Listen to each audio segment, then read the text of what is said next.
ما یک کلیپی داریم که انشاءالله من خدمتون پخش میکنم که یکی از آخوندهای رافضی ادعا میکنه که اهل بیت رسول الله صلی الله علیه و سلم از قرآن برترند.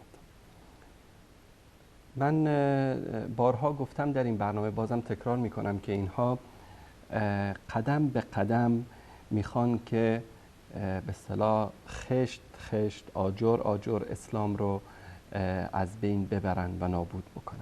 شروع میکنن از صحابه و با تهمت ها، با طعن، با لعن در صحابه ناقلین دین رو میخوان که بدنام بکنن. وقتی که شما رو نسبت به ناقلین دین در شک و تردید انداختن، نوبت میرسه به قدم بعدی. قدم بعدی این است که برای اهل بیت فضایل دروغین که با عقل سالم جور در نمیاد بتراشند و بعد از اون عده‌ای از انسان‌ها که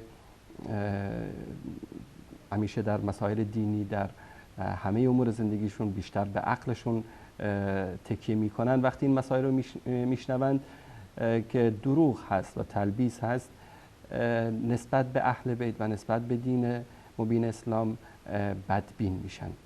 بعد مرحله بعدی مرحله قرآن کریم هست که گفتیم قرآن کریم رو اعتقاد دارن که این قرآن مصحفی که در نزد ما مسلمان ها هست، این مصحف تحریف شده است. مصحف اصلی در دست امام زمان هست که بیش از 17,000 آیه است و امام زمان هم برداشته و از ترس اینکه شکمش پاره بشه این قرآن رو برده و این مطالبی است که من نمیگم، در کتاب خودشون اومده. همین قرآنی هم که در دست ماست به همینم رحم نکردن، حالا میگن که اهل بیت از قرآن برترن. یعنی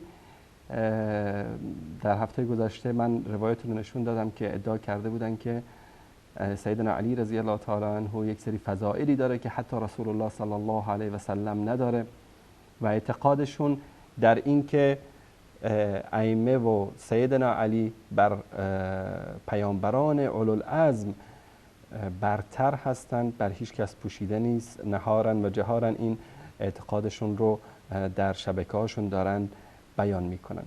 و به الله سبحانه و تعالی هم که رحم نکردن که همه اون اسما و صفاتی که الله سبحانه و تعالی برای خودش ذکر کرده اینها در وجود ائمه اهل بیت است و ما یک کلیپ جدید داریم انشالله شاید هفته آینده انشالله آماده بشه که برای هر مطلب یک خدایی ساختن، خدای رزق و روزی، خدای عشق و محبت، خدای کسب و کار، خدای نمیدونم که بچه میده، خدایی که یعنی بله خدای دشمن پران. احمد جان این رو کلیپ رو دیده.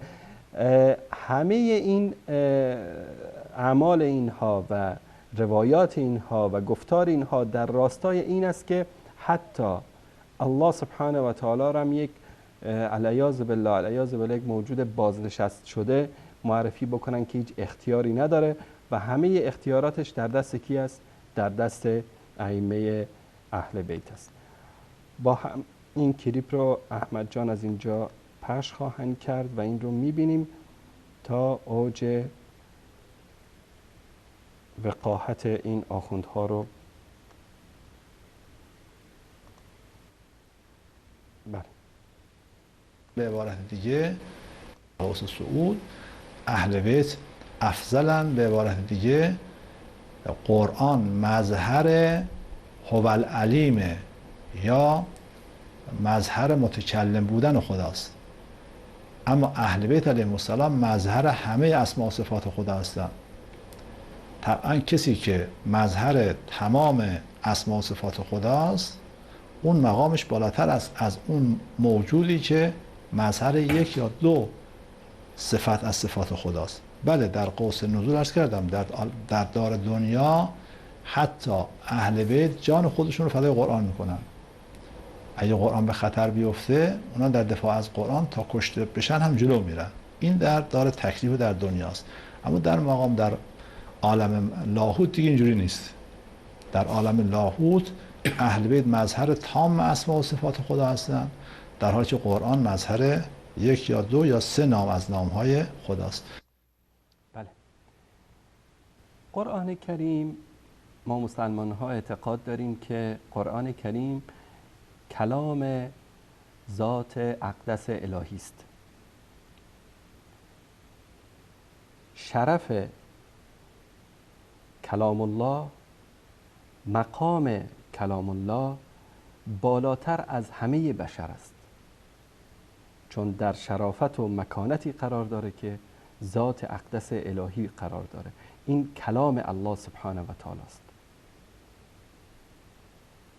و این آخون میاد در اینجا چی میگه؟ میگه که اهل بیت از قرآن برترن و با یک سخنان قلمبه سلمبه به اصطلاح میخواد مردم رو فریب بده که بله این در عالم ناسوت و لاهوت و این مثلا. ببینید هم در این دنیا هم در اون دنیا کلام الله برتر از همه بشر است، حتی از محمد مصطفی صلی الله علیه و آله و سلم. و این حقیقتی است که هر کس خلاف این رو اعتقاد داشته باشه در کفر او شکی نیست. من برای اینکه ثابت کنم خدمت شما عزیزان یک جستجویی کردیم و بعضی از آیاتی که در قرآن کریم اومده در اثبات اینکه رسول الله صلی الله علیه و آله و سلم پیرو و تابع قرآن کریم هستند و قرآن کریم افضل است بر، چون کلام الله هست، افضلتر است بر همه موجودات، هر چی که هست، جن و انس، پیامبران، اولیاء، امامان، انسان‌های عادی. در سوره انعام آیه 6 الله سبحانه و تعالی می‌فرماید که خطاب به پیامبر اتبع ما اوحی الیک من ربک لا اله الا هو و اعرض عن المشرکین. از آنچه که از سوی پروردگارت به تو وحی شده پیروی کن، هیچ معبودی به حق جز او نیست و از مشرکان روی بگردان. این آیه مبارک در اینجا خطاب به پیامبر است که تو متابعت بکن از آنچه که به تو وحی میشه، که بدون شک کلام الله هست. و این آیه اگر دقت بکنیم ثابت میکنه که کلام الله سبحانه و تعالی بر رسول ما محمد مصطفی صلی الله علیه و آله و سلم هم افضلیت داره، چه برسه به اهل بیت. آیه بعدی در اینجا در سوره اعراف آیه 203 الله سبحانه و تعالی میگه که قل، بگو ای محمد، انما اتبع ما یوحى الی من ربی، بگو که من پیروی میکنم آنچه که از طرف پروردگارم به من وحی میشود. این در این سوره. در سوره بعدی در سوره اسراء آیه 9 در اینجا هم الله سبحانه و تعالی میفرماید که ان هذا القرآن یهدی للتی هی اقوم و یبشر المؤمنین الذین یعملون الصالحات ان لهم اجرا کبیرا.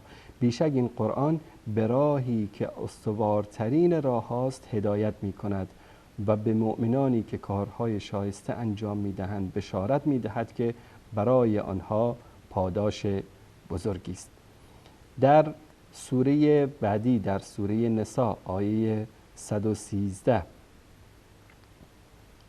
در اینجا خطاب به پیامبر صلی الله علیه و آله و سلم می‌فرماید که الله سبحانه و تعالی منت می‌گذارد بر محمد مصطفی صلی الله علیه و آله و سلم که و انزل الله علیک الکتاب والحکمة وعلمک ما لم تکن تعلم و کان فضل الله علیک عظیما. ای محمد، ای رسول من، الله سبحانه و تعالی بر تو کتاب را نازل کرد و حکمت رو که در بعضی از تفاسیر میگن که منظور از حکمت سنت است بر تو نازل کرد و آنچه را که نمیدانستی به تو آموخت و فضل الله بر تو همیشه بزرگ بوده است. الله سبحانه و تعالی داره در اینجا به محمد مصطفی صلی الله علیه و سلم منت میگذاره که تو چیزی رو نمیدانستی از این مسائلی که ما بر تو وحی کردیم و توسط این قرآن ما این مسائل رو به تو آموختیم، به تو آموزش دادیم. در آیه بعدی در سوره نحل آیه 89 میگه که و نزلنا علیک الکتاب تبیانا لكل شیء و هدی و رحمة و بشرى للمسلمین. میگه که ای محمد مصطفی ما بر تو این کتاب رو بر تو نازل کردیم، این قرآن رو بر تو نازل کردیم که بیانگر همه چیز است و هدایت و رحمت و بشارت است. برای کی؟ برای مؤمنین. در سوره شورا آیه 52 و كذلك اوحینا الیک روحا من امرنا ما كنت تدری ما الكتاب ولا الایمان ولكن جعلناه نورا نهدی به من نشاء من عبادنا و انک لتهدی الى صراط مستقیم. و این گونه بر تو ای پیامبر، ای محمد مصطفی، روحی که قرآن کریم را به تو وحی کردیم که پیش از این نمیدانستی که کتاب و ایمان چیست. پیش از این که این کلام الله بر تو نازل شده تو نمیدانستی که کتاب چیست، ایمان چیست، ولی ما آن را نوری قرار دادیم، با آن هر کس از بندگان را که بخواهیم هدایت میکنیم و مسلماً تو ای پیامبر به راه راست هدایت میکنیم. در اینجا یک نکته رو لازم میدونم که اشاره بکنم. شما شاید بارها شنیده باشید که الله سبحانه و تعالی خطاب به رسول الله صلی الله علیه و آله و سلم میفرماید که انک لا تهدی من احببت ولکن الله یهدی من یشاء. ای محمد صلی الله علیه و آله و سلم، کسی رو که تو بخوای نمیتونه هدایت بکنی، این الله است که کسی رو بخواد هدایت میکنه. اما در اینجا میگه که و انک لتهدی الی صراط مستقیم، و مسلما تو ای پیامبر به راه راست هدایت میکنی. اون هدایتی که به دست الله سبحانه و تعالی است هدایت توفیقی است که الله سبحانه و تعالی بنده ای رو که بخواد و در وجود او آمادگی برای پذیرش هدایت الله سبحانه و تعالی باشه، اونو توفیق میده که به راه راست هدایت بشه. این هدایتی که در اینجا وظیفه پیامبر صلی الله علیه و آله و سلم است، این هدایت در دعوت است که رسول الله صلی الله علیه و آله و سلم با تبلیغ دین و با ارشادات خودشون و با بیان کردن وحی و سنت که قرآن و حکمت هست مردم رو به راه راست هدایت میکنن. این هدایت در دعوت محمد مصطفی صلی الله علیه و آله و سلم است و در اونجا اون هدایت توفیقی است که از طرف الله سبحانه و تعالی نصیب بندگان میشه و در آخر همه برمیگرده به الله سبحانه و تعالی که ان الله لا یغیر بقوم حتی یغیروا ما بانفسهم. الله سبحانه و تعالی حالت هیچ قومی رو تغییر نمیده مگر اینکه اونها حالت خودشون رو تغییر بدن، به این معنی که به طرف الله سبحانه و تعالی بیان طلب هدایت بکنن، در راه راست گام بگذارند، درون خودشون رو اصلاح بکنن. الله سبحانه و تعالی اونها رو به راه هدایت و راه صراط المستقیم راهنمایی میکنه. اینم بود از دروغ این آخوند که نسبت میده به اهل بیت رسول اکرم صلی الله علیه و آله و سلم که اونها رو افضلتر میدونه از قرآن کریم و امثال این خزعبلات و دروغ ها در این دین فراوان یافت میشه.